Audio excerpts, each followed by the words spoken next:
2024년 8월 8일 목요일 경제뉴스 매일 브리핑을 시작하겠습니다. 미국 뉴욕 증시 상장사인 쿠팡 모기업 쿠팡 INC는 올 2분기 매출이 10조 357억 원을 기록했다고 7일 발표했다. 분기 매출 10조 원을 넘긴 것은 이번이 처음이다. 30%라는 증가율은 10년 이상 지속된 대규모 물류 투자가 있었기에 가능했다는 게 업계의 평가다.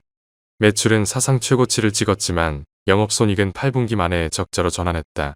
이번 실적에 공정거래위원회에 과징금 약 1,630억 원이 선반영됐기 때문이다.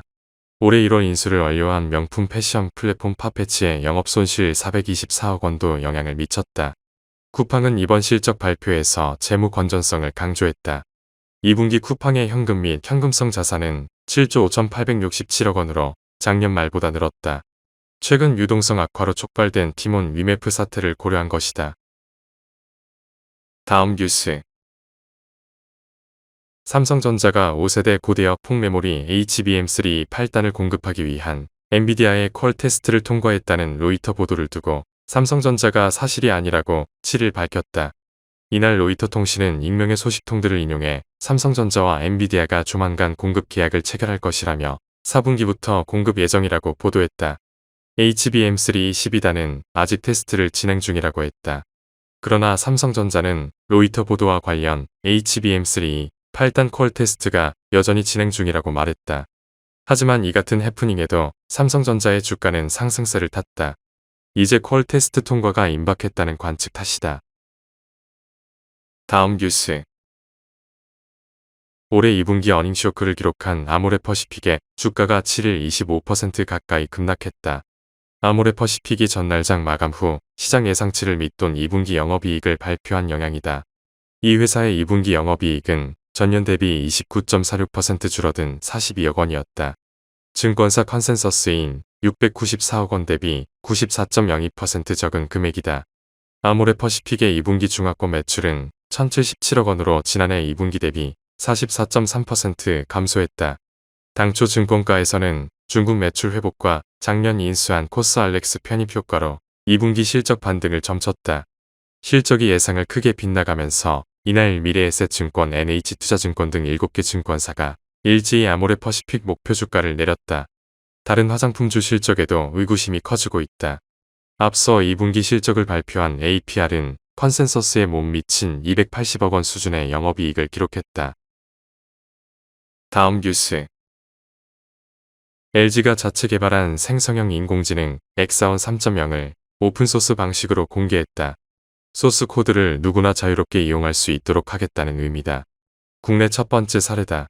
글로벌 빅테크 가운데 메타의 라마와 구글의 젬마가 오픈소스 방식을 택하고 있다. LG 관계자는 라마와 젬마 등 다른 오픈소스 AI 모델과 비교해도 성능에 손색이 없다며 경량화 최적화 기술 연구에 집중해 초기 모델 대비 성능을 높이면서 모델 크기는 100분의 3으로 줄이는 데 성공했다고 설명했다. 업계에서는 LG가 한국형 AI 생태계를 구축함으로써 AI 주도권을 쥐겠다는 의지를 드러냈다는 해석이 나온다. 국내에서 자체 생성형 AI를 개발한 곳은 LG와 네이버가 대표적이다. 네이버는 챗GPT를 개발한 오픈AI처럼 폐쇄형 생태계를 지향하고 있다. 다음 뉴스. 대한항공은 7일 화물 전용 항공사 에어인천과 아시아나 화물사업 매각 기본합의서를 체결했다. EU 집행위원회는 지난 2월 대한항공과 아시아나 기업 결합을 조건부 승인했다. 이 시는 유럽 내개 노선 경쟁 제한을 우려하며 다른 항공사에 이관하라는 시정 조치를 요구했다. 화물사업 경쟁 제한도 우려하며 매각하는 조건을 걸었다. 대한항공은 유럽 내개 노선을 국적항공사 티웨이항공에 넘기기로 했다. 대한항공은 매각 기본합의서를 체결한 뒤 이 시의 매수인 심사를 받을 예정이다. 업계에서는 이 시가 티웨이항공의 프랑크푸르트 취항까지 확인하고 오는 10월 대한항공과 아시아나의 기업 결합을 최종 승인할 것으로 내다본다. 다음 뉴스. 우치다 시니치 일본은행 부총재는 7일 금융자본시장이 불안정한 상황에서 금리를 인상하지 않을 것이라고 밝혔다. 글로벌 금융시장이 일본 중앙은행의 비둘기파적 발언에 환호했다. 엔화 가치는 1% 이상 하락세로 돌아섰다. 지난 5일 세계 증시가 폭락한 주원인 중 하나로 꼽힌 엔캐리 트레이드 청산이 진정될 것이란 전망이 나온다.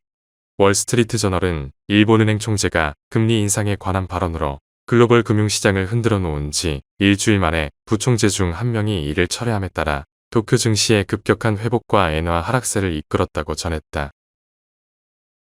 다음 뉴스. 현지 시간 7일 노보노디스크에 따르면 2분기 순이익은 29억 3천만 달러를 기록하며 전망치를 하회했다. 분기 순이익 성장률도 3.1%로 크게 둔화됐다. 지난 1분기 순이익이 전년 동기 대비 28% 성장한 것에 비하면 정체가 뚜렷하다.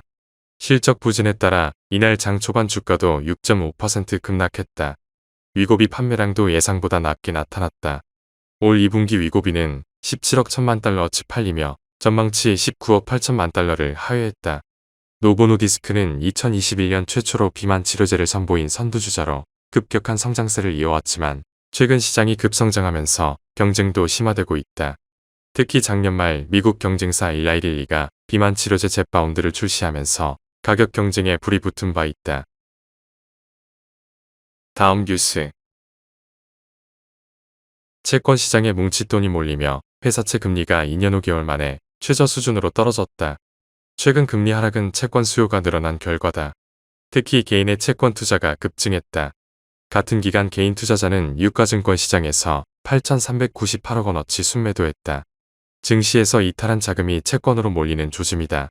한국은행과 미국 중앙은행이 나란히 연내 기준금리를 인하할 것이라는 관측이 채권 시장으로의 쏠림을 가속화했다. 금리 하락은 채권값 상승을 뜻한다. 매매 차익을 노리고 선제적으로 채권을 사들이고 있다는 평가가 나온다. 채권 금리가 떨어지자 기업은 자금 조달에 잇따라 뛰어들고 있다. 사업 재편 등을 위해 자금이 필요한 대기업들이 회사채 수요가 가파르게 늘자 수천억 원어치 회사채를 발행하는 등 앞다투어 실탄 마련에 나섰다. 다음 뉴스. 하나은행이 고시한 8월 7일 오후 11시 50분 원달러 환율은 1374원입니다. 시청해주셔서 감사합니다. 더 좋은 영상을 위해 구독, 좋아요 부탁드립니다.